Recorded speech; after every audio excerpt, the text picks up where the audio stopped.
All right, Shalom. I want to give all praises, honor, and glory to Yahweh, Ba'ashim Yahushua, Ba'ashim Kakadash. Double honors to the apostles of GMS, and the sincere Shalom to the brothers out here pushing this truth and sincerity. And I'm going to get into a small clip, basically, that, as you can see in the title, Israel is asking the U.S. for $1 billion in emergency military aid. This is where things might escalate even further. Because, as we knew from the beginning, the U.S. backs Israel and Iran. Well, now that they chose to help Israel, which we automatically knew that was going to be a thing, Iran's pissed. Now that the damage is done to Israel, now they're going to ask for money. Once Iran sees this, they're going to be even more pissed. This is just how war works. That's just how it works. Now, the thing comes in where things will escalate some more. And then other countries going to get involved. We've been in World War III for a while. But here, now it's going to really escalate. We don't know when it will escalate higher, but we know that this is a stepping stone. So I'm going to go ahead and play the clip real quick. After pummeling the Palestinians with bombs, Israel is in the market for another $1 billion in emergency military aid from the US. Let's have a little dig. That's right, Israeli officials have said they need emergency aid to replenish their Iron Dome aerial defence system. You know that thing with the... That's the one. And to purchase more weapons, more ammunition and more rockets after all the ones they used during the 11-day conflict against Hamas. Hold on, didn't the Biden administration just approve a $735 million arms sale to Israel? Day after meeting Israeli Prime Minister Benny Netanyahu and Israeli Defence Minister Benny Gantz, the two Bennys, in Israel, Senator Lindsey Graham said, "There is going to be a request made by the Israelis to the Pentagon on Thursday for $1 billion in aid to replenish Iron Dome batteries. It will be a good investment for the American people. I will make sure in the Senate that they get the money." Benny Gantz holds the Biden administration in high regard, calling them true friends of Israel. Well, he would, wouldn't he? And will fly into Washington to present Israel's plan to ensure long-term quiet in Gaza. Their words, not mine. The Israeli Defense Ministry said Thursday's meeting will also include a strategic dialogue on talks for the US to rejoin the 2015 deal limiting Iran's nuclear program and how to maintain Israeli military superiority and regional stability. But the emergency aid is what it's really all about. You do have to ask yourself, is the aid itself part of a wider plan to fearmonger over Iran and its alleged nukes? Let's see what the main man thinks. Here's Benny Gantz. Iran is a threat to regional stability and world peace. It is a country that instigates terrorism and is advancing a nuclear program that is dangerous to the state of Israel. Still, Israel is the strongest country in the region. Let's just hope the American taxpayer feels the same. I'm sure they will.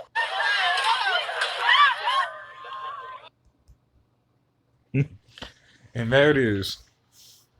Even he's questioning, is this some part of a bigger plan?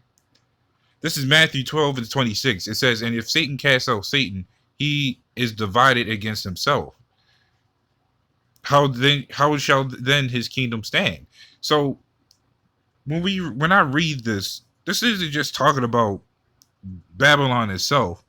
No, we talking about every hand that these rats have their hands into of every country. That includes Israel, Iran, China, Russia. Because he's always fighting wars. He always gets drugs from other countries, guns even. This is nothing new. And what Esau does is he pins people against each other. So when everything comes down to the bullet point, everything comes crashing down. But this is all needed for the prophecies to happen. This is Psalms 55:21. It says, "The words of his mouth were smoother than butter, but war was in his heart." And you see, and you saw it in the clip that he was even saying that this was be beneficial to the American people. How? How is giving you $1 million going to benefit the people here? Protecting you, we give you money for a dome. What is that? What does that do here? Of anything, it helps crash the economy even further, which is still fine. It's good. It's good for the elect because we want to get out of here. That's like the hopeful elect. But they always try to make it seem like it's like to say we're the true friends. Esau just goes to where he feels is fit to defend one area over another. They always like to pull out these political talks. What does these political talks consist of? A great speech and smooth words. Is it not? Even in today's society, when they go to war, you don't really hear an argument. You just hear that they're going to declare war. And when they have these meetings, they sound very nice about it. At least the U.S. does. Other like Russia and maybe in China, those are the only ones that you will actually hear that will get pissed off and actually just like, yeah, we're just going to, you better stop before we come after you. They actually throw out threats. America don't really throw out any threats, but they don't need to because they control the game by money. They don't need to throw out threats. What for? They're already on top of the world. All they had to use smooth words. They can even be nice with it. Be nice and declare war about it. Because that's how easy it's been for them. But you're going to start seeing a change where things become even more rough than the last world wars. This is Habakkuk 2:5. It says, yea, also, because he transgresseth by wine, he is a proud man, neither keepeth at home, who enlarges his desire as hell. I'm going to stop there. It says, he is a proud man, neither keepeth at home. And that's exactly what I've been talking about. That he has his hand into every little thing that goes on. I did a video about I think a couple weeks ago, maybe last month.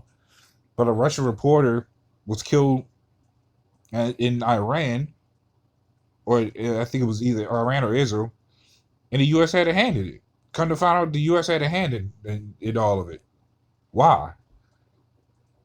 Thinking, why not? They always had their hand into something. So this is not new. It says, who enlargeth his desire as hell, and is as death, and cannot be satisfied, but gather unto him all nations, and heapeth unto him all people. And that's what he likes to do. He likes to get his hands into every other country, and guess what he does on his own? He opens up the door to every nation to come in, set up shop. Meanwhile, the Israelites are being bought low.